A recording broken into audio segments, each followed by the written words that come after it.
Welcome to episode 27 of the Streamlined Motherhood podcast. I'm your host, Kate Saffel, resident life coach, nomadic at heart, mom of three. Okay, friend, this episode is going to really cut to the chase of what I've been thinking about lately and processing. It's about getting out of the comfort zone that many of us are currently in and being brave enough to forge the path that you know you are meant for. I'm going to get a bit vulnerable and real with you, something that I don't always do. It needs to happen though. This isn't a parenting episode. I'm not going to give you tips for how to create routines or anything else that feels comforting like that. We've had enough of that. Let's get real. Let's talk truth and jump on in. This is the Streamlined Motherhood podcast. I'm Kate Saffel, certified simplicity parenting family life coach and mom of three. I'm here to guide you back to your intuition, to help you overcome daily overwhelm, and to start feeling confident in the mama and woman you are. Each episode, I'll share tips and encouragement for thriving on your motherhood journey, because this life you're living is way too important to put on autopilot. So I've noticed in the last year that I've gotten super comfortable. Like, let me have my routine, stay in my cozy home and just be. Even though I really love the outdoors and I feel most like myself in the sun and being near water, I really struggle to actually get into nature and prioritize it. My soul feels most alive when I'm adventuring with my family, and yet here I am at home day after day. What the heck is going on? When we stopped traveling full time and moved into a house in March of 2019, I felt so much resistance to that change. Because here's the thing, we had made a super rash decision to stop traveling in the first place. I don't know if I've ever explained this. I think it'll make more sense if I do. So stay with me for a moment while I tell this story, because it is all going to make sense here shortly. When we were traveling the East Coast in fall of 2018, we were in this beautiful little spot in the Berkshires in Massachusetts. It was a place where we could just let our kids roam free and they were safe. I mean, there probably could have been bears, but I wasn't really too worried about it. And we were all in on this lifestyle that we were leading there. And it was incredible. It was also October, and Kirks' work gig that he had, because I don't know if you knew, but he would take travel rotations in the medical field in the places that we wanted to live in. And it was about to end, that rotation was. Snow was in the forecast for the next week, and the campground that we were at, the owners had told us, they're like, hey, you're welcome to stay all winter, but all the pipes are going to freeze, you're going to have no water, and you're basically going to get snowed in. So that was a little bit motivating to figure it out. We needed to find somewhere else to go next. And his recruiter had found him one near Monterey, California, which was about 20 minutes from the Pacific Ocean. We had already traveled this area a ton and we were super familiar with it. It would have been a great spot for the winter. But really our only campground option was a glorified parking lot, like literally asphalt with lines for all the RVs to park in. And sure, we would have just slept there and then gone and adventured during the day, but I wasn't really super stoked about having three kids in that situation. And maybe we could have found somewhere to boondock, which is where you can park on land and you don't have hookups, so you have to either have solar or some kind of other setup. But we hadn't really had great luck with that option in California previously. And California is super expensive to stay in. We also weren't super stoked about having to cross the country in less than a week to get to the start of the rotation for Kirk. So just remember, pulling a travel trailer and going from literally the nearly farthest point of the East Coast all the way to the opposite west end of our country is insane when you are pulling a travel trailer. So there was that. Earlier in October, Kirk had applied on a whim for a job in Oklahoma, which I had encouraged him to apply to. You see, I had been missing community. And since we had lived there before, it seemed like a good place to land for a while we kind of, figure out our lives. We were hitting that spot in the travel life where the excitement starts to wear off. And if you aren't super committed to the journey of the travel life and the experiences that you gain, you find yourself exiting back into stationary life. What ended up happening is that he got offered the Oklahoma job the same day the contract for the California job needed to be signed, and we had under 3 hours to make a decision. It was so stressful, and we did not know what the right decision was. We knew that we would take a major financial hit returning back to Oklahoma, but it felt like we'd already put that ball in motion, and we didn't feel brave enough to turn it down. We thought, what if this is the only job available in his field for a while, and we turn it down? Anytime we make decisions like that out of fear, we know that we aren't actually aligned with what it is that we're called to do in life, right? As humans, it's our job to see the fear, recognize it, and overcome it.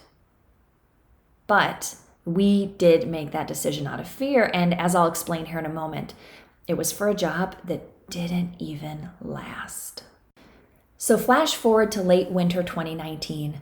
We were still in our travel trailer and we weren't traveling. Want to experience something weird and uncomfortable? Be surrounded by the life that you used to live. Feel the wheels under your home that are no longer moving and know that you aren't going anywhere. We went through a period after we moved back to Oklahoma just feeling awful about the decision we had made. We talked about leaving again while we still could, right? Like before we got too settled. We went round and round feeling stuck and uncertain. And furthermore, the pay cut Kirk had taken just so that we could return to Oklahoma made our choices even more limited. I want to pause here for a moment. We all get signs in our lives let us know whether or not we're on the right path. I believe that God is guiding us and giving us the wisdom to discern what we should or shouldn't be doing. Whether you believe in God or the universe or spirit or any iteration of a higher power, my guess is that you have sensed this power in your own life. Even if you don't believe in a higher power, you know that strong sense of when you're doing what you should be doing and when you aren't. And some call that intuition or just feeling it in your gut. Either way, we need to listen to that. So, okay, here we were, January 2019, fighting, feeling stuck and frustrated. Feeling weird that we weren't travelers anymore and we're stationary in an RV park in the same city that most of our friends owned houses and had spent the last 5 years since we had lived there previously putting down roots. It was so confusing. You know how they say you should never go back? I feel like that did apply in a sense here. And I don't regret that we moved back, but it was almost as if we tried to go back to what we knew before, and we had changed so much that wasn't available to us. But we tried to make that happen. We knew why we had left Oklahoma the first time, and we love the people here, but we were trying to make it all make sense. So lots of fighting was going on, and we decided that if we were in a house and we had more space, we would get along and feel better. We thought comfort is the answer. So we got a rental house and we moved into it in March of 2019. We signed an 18-month lease because we figured if we didn't, we would run. Oh, how well we know ourselves. What I didn't know was that in January 2019, the same month we were trying to figure out what to do and where to go, Kirk had developed panic attacks. Over the spring, they got worse and worse until he was having them nearly daily at work. It began affecting his work, and I could tell he was struggling with something, and I had no idea what was going on. He just looked unhealthy, and I could tell he wasn't happy. But I was also distracted because around that same time, after we moved into our house, our oldest began developing anxiety. And I talked about this in a previous episode on Soul Fever, so feel free to refer back to that one to hear the full story. But what the heck was going on with my family? My anxiety was also rising as I was trying to figure out how to help my daughter. I was becoming more aware that things were not going well for Kirk at work. And I was trying to juggle my business and teaching humanities online and being a good mom and all of that stuff, right? So in the midst of all of this, we decided in early June we should sell the Lance, our travel trailer, because it felt like our travel days were over. We had a family that was actually interested in it, and I gave them a tour thinking it was a done deal. I was so distraught about letting it go, but I felt it was the, quote, responsible thing to do. Like, I was literally sick over this decision. I don't know why I wasn't listening to how I was feeling, but I was choosing logic over what I knew in my heart was right. So if you're noticing any theme with the last year and a half for us, I hope that it shows you so clearly how important it is to listen to our intuition and not always listen to what we think others think that we should do, what's the logical or the right thing to do. The only right thing to do is what we know is the right thing to do. Okay, so stay with me because this is about to get very crazy.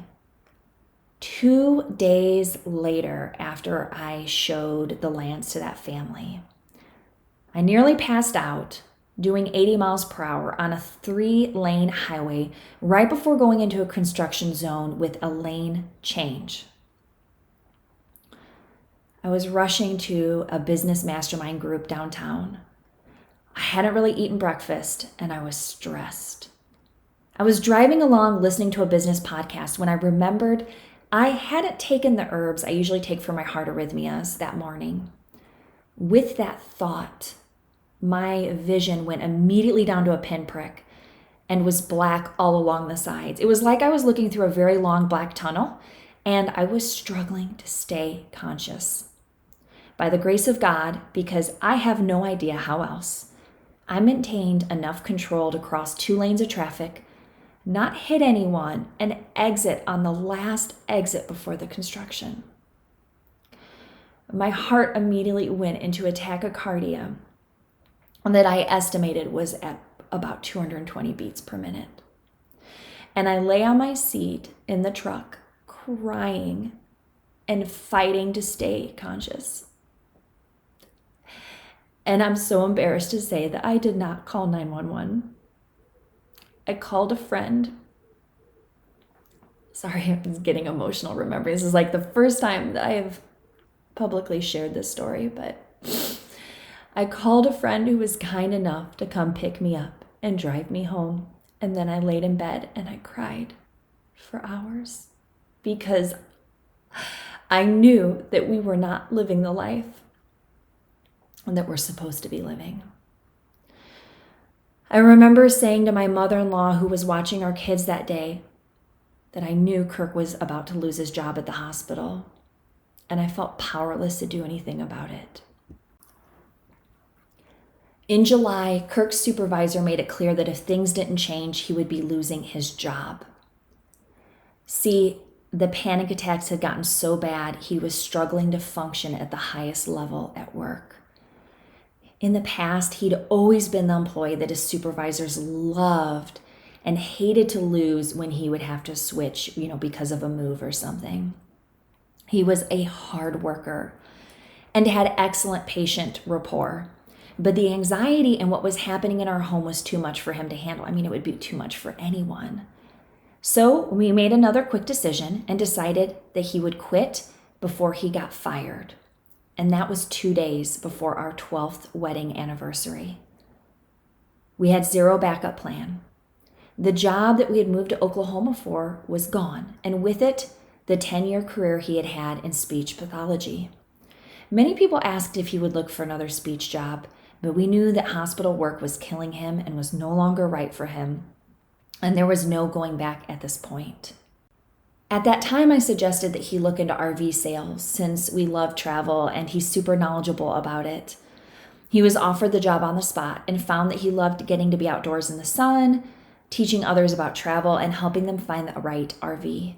We decided to keep the Lance and commit to fixing it up and getting back into travel as a family. And oddly enough, my anxiety started to go down.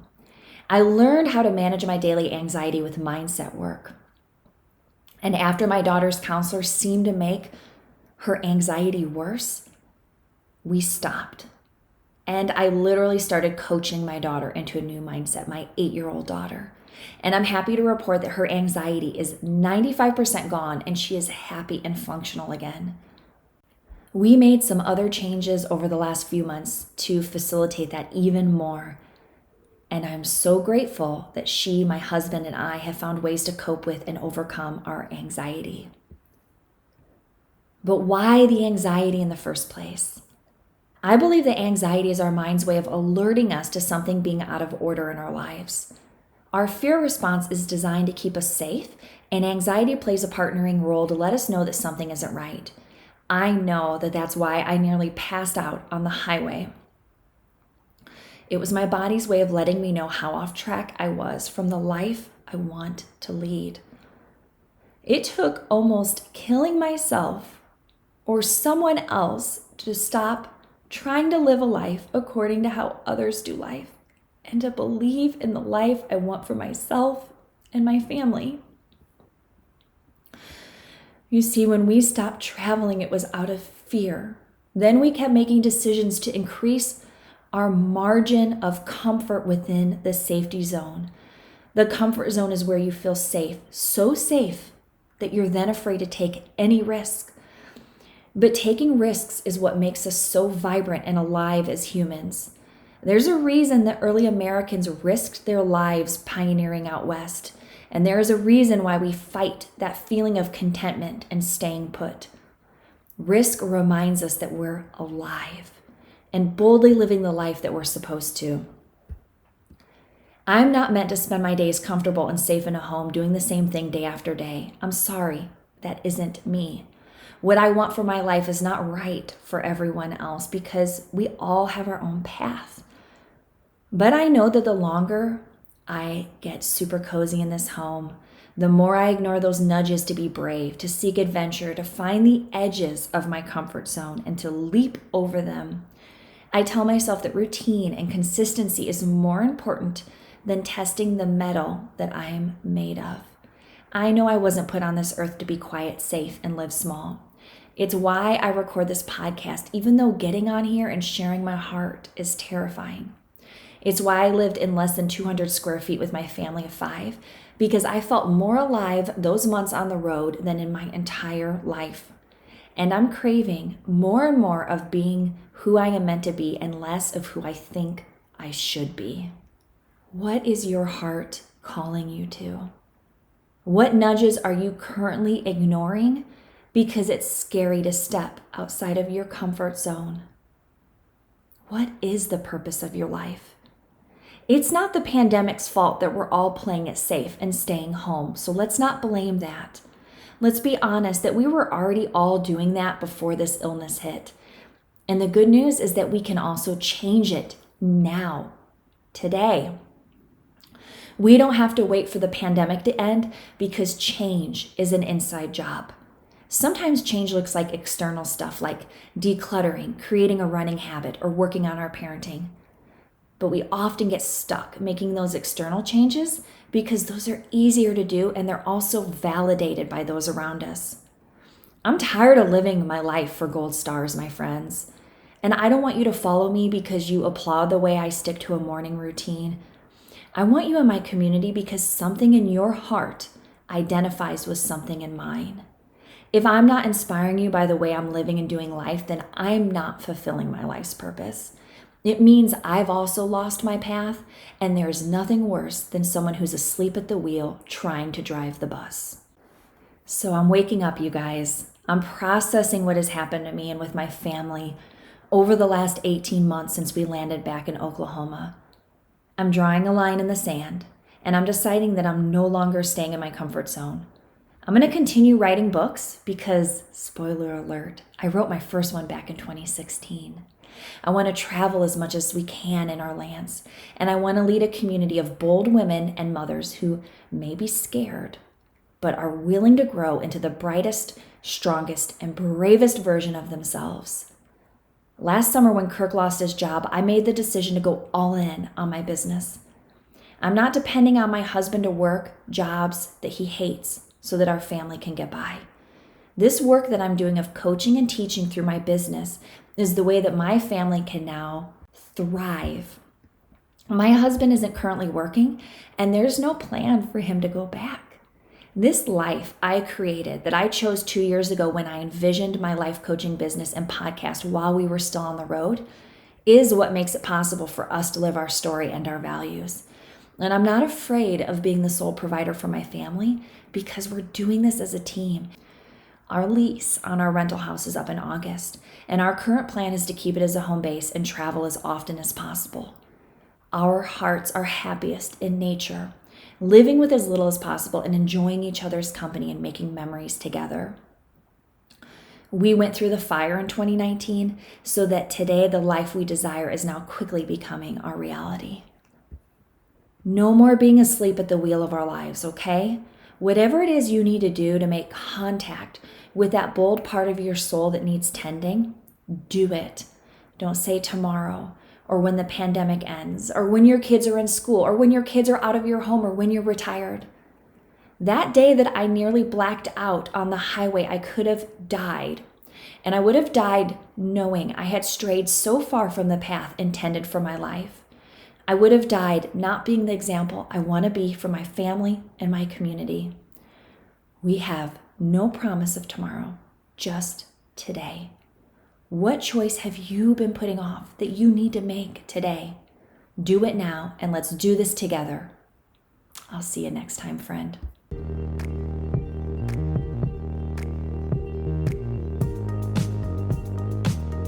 Hey mamas, if you enjoyed this episode, did you know that coaching with me one-on-one is the fastest and the best way to implement all of these ideas?